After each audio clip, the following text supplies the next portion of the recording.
If you own a Tesla, chances are at some point that you will get this message pop up right here. Rear tire tread depth low, schedule service.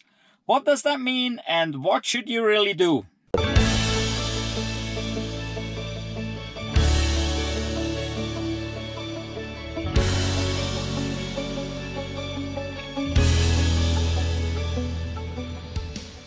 Welcome to another beautiful day here in Montana. Look out there, it's beautiful out there. And we got our 2013 Model S with 230,000 miles over here. And we got our newest edition right there, our Cybertruck. But today we are sitting here in our 2018 Model 3. And it has this message here about the rear tire. And my daughter was driving and she almost freaked out. And many people actually kind of get worried and freak out when they see this message. But really, there is not much to it. First of all, it's amber. It's not red. Red is bad. Amber or orange, whatever, is okay.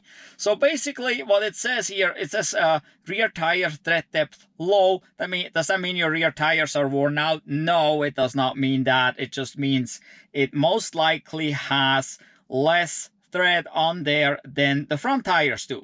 Do you need to schedule service? No, not necessarily. So what it also says here, it's a little harder to see on the bottom there, inspect tires for rotation / replacement. And then there's a learn more button. And if you tap the learn more button, then it will pull up the manual. And in the manual, it gives you a basic description right here. It actually tells you the fault code, that is. It has a code for that. And it says rear tire tread depth low, schedule service. We already seen that. And then you can read through all this. And pretty much what it says there, have it inspected. It's not that you necessarily even need to do something. So this pops up for basically two reasons. One is Tesla added a feature where you can actually tell it when you changed your tires at what mileage, and it will send you a reminder and say, hey, you've been going like 5,000 miles now or whatever. So you can look that up so you can keep track of it. And so that is one of the reasons that it gets triggered, because you reset the tire replacement or tire rotation thing in there. The other thing is the car actually does know when you rotate tires because of the TPMS, the tire pressure monitoring system. When the tires are, or the wheels are in a different position, it will recognize that. It will also recognize if you actually put other wheels on.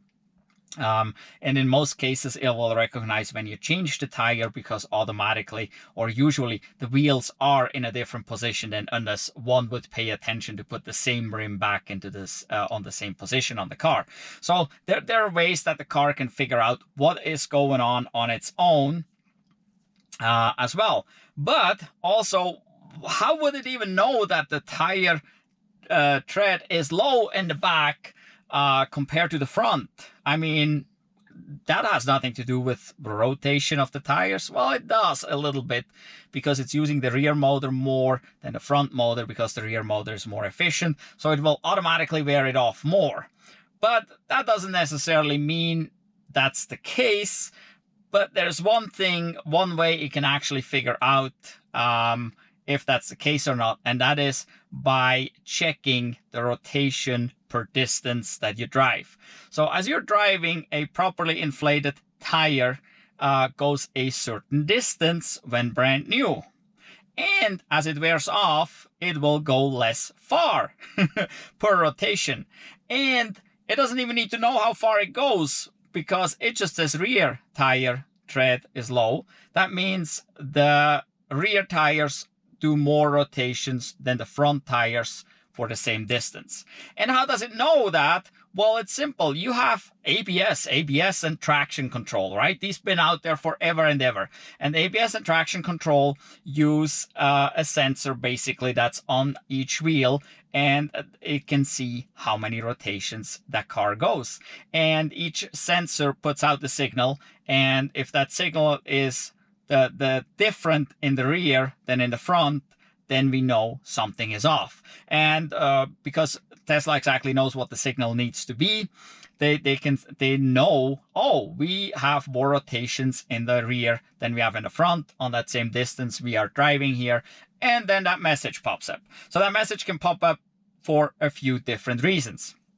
Don't freak out, there's nothing wrong. If you have a flat, the TPMS will trigger that, as well as the rotation sensor can then as well trigger this potentially. So sometimes it comes up a little weird. So if you're a little bit low on tire pressure, that may come up as well. In general, it's triggered by either these sensors saying that you're doing more rotations on the rear wheels than the front wheels, or it's your mileage indicator when you reset it. So, well, certainly you can read through all this if you want to. There's a whole bunch of stuff right there. We're not going through that. What we need to do is look at the tires. Let's go see how good or bad these tires are. So getting to the front is real easy. You just turn the wheel all the way and then you can go look and see. And here we got plenty of tread depth here. Obviously you would use a gauge to measure that. They make these neat little gauges. They don't have to be expensive at all. You can buy those at probably gas stations and auto parts store. They're cheap, and you can real easy measure how deep they are. And obviously you want to see that it's all the way across the same. So, and this here looks pretty good. We got a little bit more wear on the inside there than the outside, which is pretty common for Teslas. So, and now let's go look at the other side in the front here. And so obviously here we got the front end of the tire sticking out. Here we're doing pretty good all the way across. Even the inside is very similar to the outside. So this one runs a little bit better than the other front. Now here in the back, it's a little more tricky. You can't turn the wheel. So you need to get under there, either in the front or the back. See if you can look at it. So let's see what we can do here. If we can get under here. So, and I can definitely tell, yes, we have definitely more wear back here than in the front. This is worn pretty good. So, it's definitely time to throw these from here onto the front, and the good ones from the front in the back, and let the other ones from the front wear a little more. Now let's check this side here too. And yeah, pretty much the same. They're worn more, definitely. So definitely time to swap them. We're gonna do that here today. We'll rotate the tires, and with tire rotations, it's always a little tricky. So quite frequently they say you go from here to there and this from there to there, and you bring your spare tire in, and oops, we don't have spare tires anymore today. Spare tires are pretty much gone on all cars, and I'm saying cars because now a lot of you say, oh, my truck has one, my SUV has one. Yes, most trucks and SUVs still have a full-size spare. Actually, SUVs go away from a full-size spare to a donut as well. Yeah, most cars today do not have a spare at all. Not a donut, definitely not a full size, because problems with tires have pretty much gone away. Tires are so great these days, it's not a big deal anymore. And towing a car is relatively easy, and there's plenty of tire shops around. And so it's just not a common issue. Why carry around this extra weight? You're using more fuel because of that. Also, you're losing the space that you possibly could use for other things. So no more spares. So how do you rotate tires? Well, I prefer to basically, depending on the tire, just to take this one, put it there, and that one, put it here. So they rotate the same direction again. Some people prefer to change rotation, but that is not always possible and shouldn't be done with certain tire. So this here actually this happens to be a Bridgestone Blizzak, a studless snow tire, and sure enough it's down here upside down where it says rotation and there's this arrow thing. This points this way. So going forward, the tire needs to spin this direction. And if we put that on the other side, then on the other side, it would actually spin backwards. So we can't go to the other side. Same thing here. These are all for the same tires. And where is it? It's down here again, where it says rotation. Again, it spins this way, making the car go forward. So if this would go on the other side, again, it would spin backwards.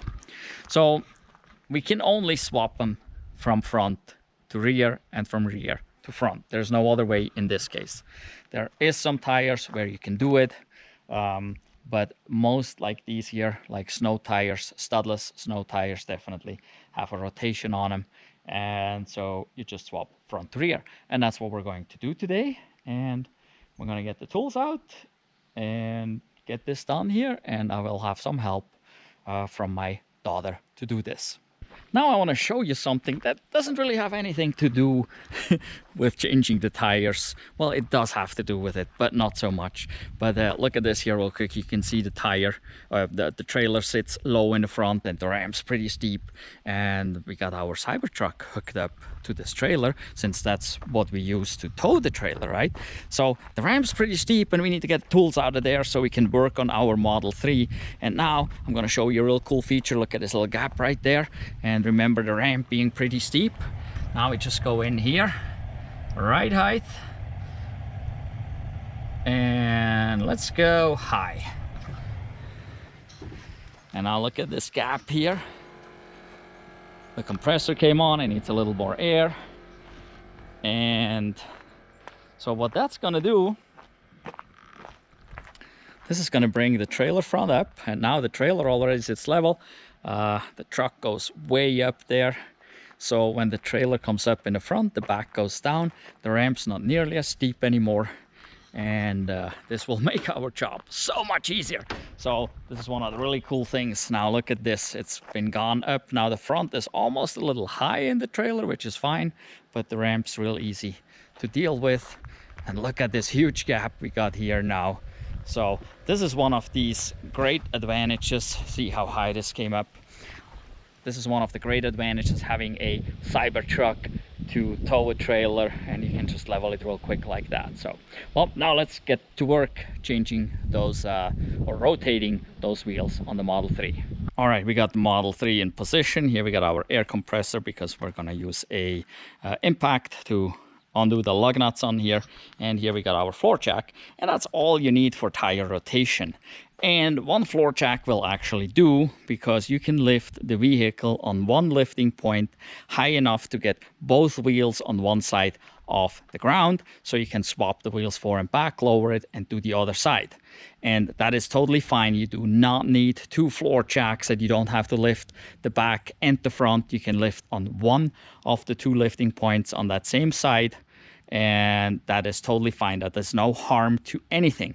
Also, when people tell you you need pucks to lift your Tesla, they don't know what they're talking about. You do not lift any special pucks. This car has lifting points just like any other car out there. And in general, on a lifting point, there's a hole in the center of the lifting point, because at the factory, when they actually move this car around, they have pins going into those holes. That's how they move the cars around the factory before they have wheels.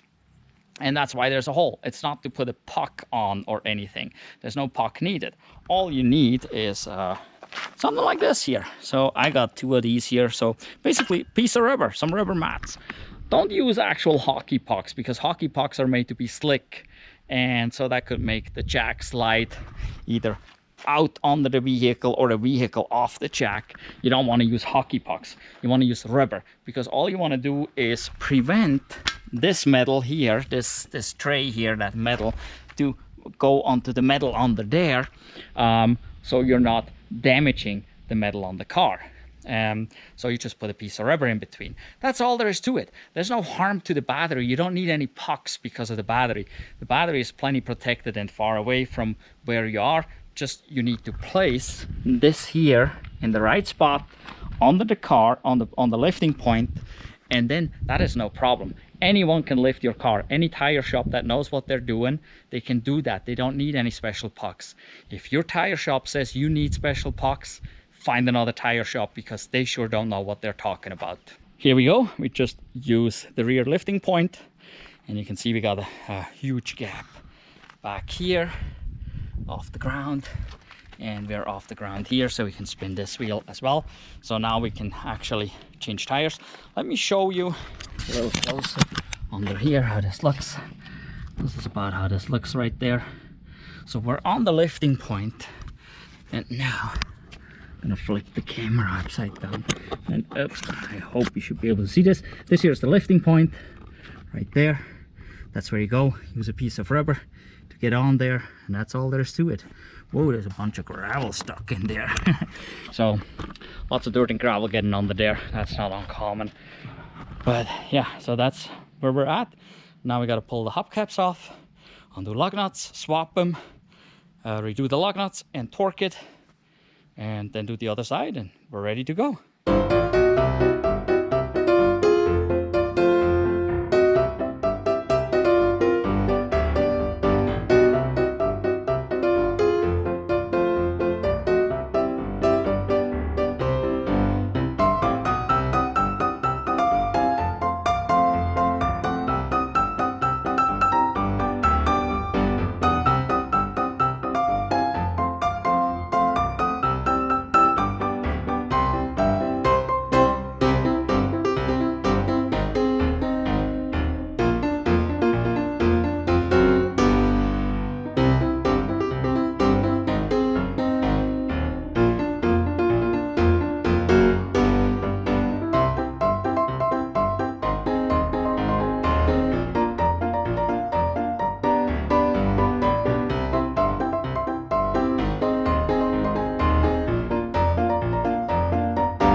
Tell you just here in between, since I'm pulling the tool trailer with the Cybertruck, and we just changed the wheels here, or rotated the wheels on the Model 3. I want to tell you real quick about these here, the magnetic charging data cables here. These things are amazing here. They come from Magatme. They come in different colors, different length, and that's what this here is actually. I have this out for my cell phone, and yes, I know this is a wireless charging pad here, and I can put my phone in here. But sometimes it's really bumpy, and it doesn't charge continuously, so it beeps, the screen comes on, whatever. Also, you probably have noticed with most charging pads, your phone can get extremely hot. And so then you grab your phone and almost burn your hands on it. So this kind of sucks. So I keep using these cables here. This is a Magatme cable. And a Magatme cable is what this here is. This is the same thing. And see, I can hold this by just one string here. It comes undone real easy if I grab here. They're magnetic, and they just coil up naturally. They're like this. They come with different ends on it. This is really the way to go, I have found out. I found this because of our Rivian, because the charging pad in the Rivian sucks. It does not charge most of the phones. Hardly anyone got lucky. So, and I thought I'd find another charging pad, but no, I found these USB cables, and these are the way to go. So get yourself some of those magnetic charging data cables from Magatme here. They're the best USB cable I have found so far. There's a link down below in the description, so go check them out. All right, we're done with changing or rotating the wheels. So then you go to controls, pressing the car icon, then you go to service, and then here you can actually see what the tire pressures are, but you see it shows 1 hour ago, and that is because the sensors are asleep at this point. They wake up when you start driving and the wheel is rotating. That wakes up the sensors and that will update the pressure at that point. We don't need to change any pressures here. We just check them with our gauge after we rotated them, and we brought them all up to 45 psi, and up here it says recommended pressure 45 psi. Now that said, this pressure doesn't match the sticker here in the door jamb. The door jamb says 42, this says 45. This is pretty common in Teslas. If you're somewhere between 42 and 45, you're definitely good. It doesn't really matter too much. But if you're below 42, you're going to have an issue. If you're way above 45, you're definitely also going to have an issue. Look at your tire wear, and depending on your tire wear, you may have to lower or raise your pressure slightly within 42 to 45. But what we're coming here for is this, the tire service mileage, and this is approximately 8,500 miles ago we put those tires on, and so we press reset there. Then it takes us in here, wheel and tire. We still have winter tires on there. That hasn't changed. You could switch this to all season or summer, but we leave it at winter, so we're good there. Nothing to do there. So why does it not reset? Oh, we gotta press the brake pedal and press the reset button. Gives you more information here. And it said this will clear the low thread depth for the system that we had this warning. So it says update complete. It also tells you limit hard acceleration for the first few minutes of driving to ensure vehicle calibration. So basically that it doesn't spin out tires, because that again would make it think we have low thread depth or something going on. So that is all there is to it. So this whole thing takes about 30 minutes if you got the tools. Real easy to do, so you can do this yourself. If you do change wheels, you can go into the wheel and tire section right there, and you can choose different wheels. So if you have different winter and summer wheels, so like if you have 18-inch winter wheels and 20-inch performance for the summer or whatever, you can change this in here and then update if you need to. For us, that doesn't matter. If you put other wheels on, you may have to reset your TPMS sensor.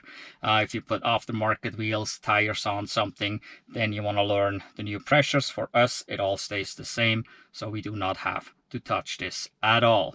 This is a super easy deal if you kind of know what you're doing. Obviously, if you got the tools, if you have a floor jack, if you have an electric or an air impact like we do, it's pretty simple to do. You got to make sure you check the tire pressure. You need a torque wrench, 175 Newton meters or 129 foot-pounds, so you can torque the lug nuts. That's very important.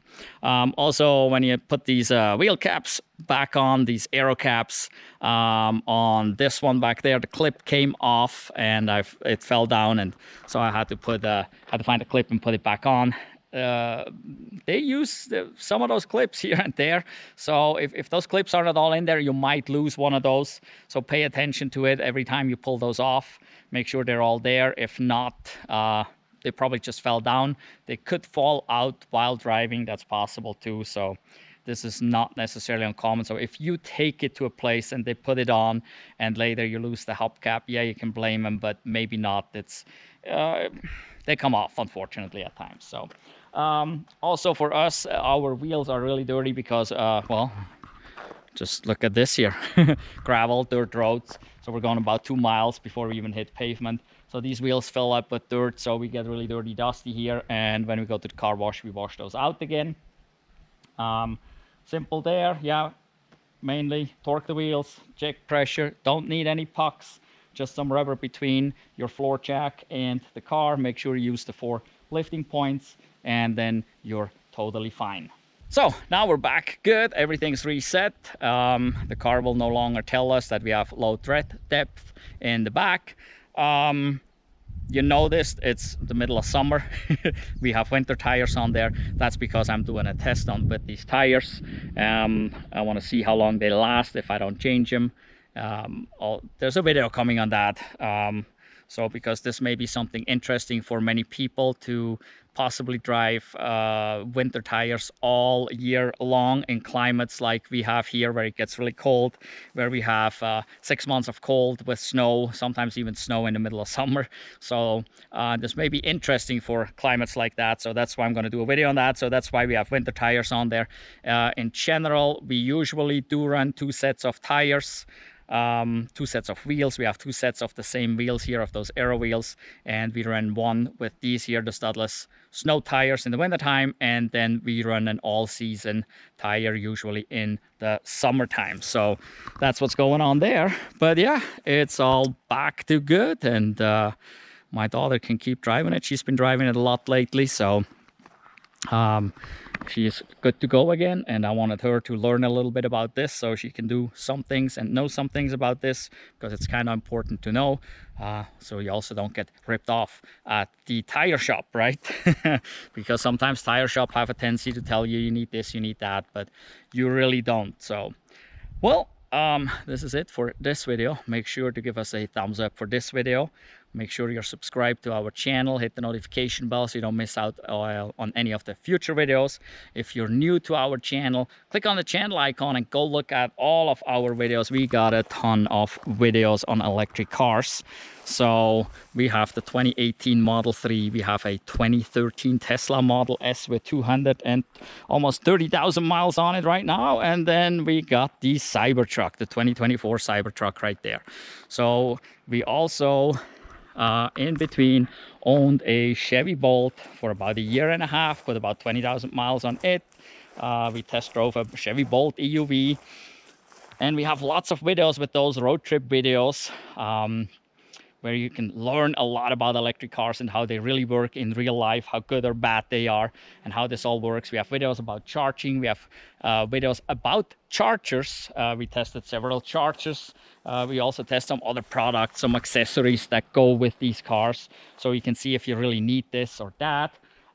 There's just tons and tons of information in there. So go check out those other videos, and well, make sure, like I said, subscribe. Make sure the notification bell is on so you get a notification when the next video comes out. In any event, thank you for watching, and goodbye.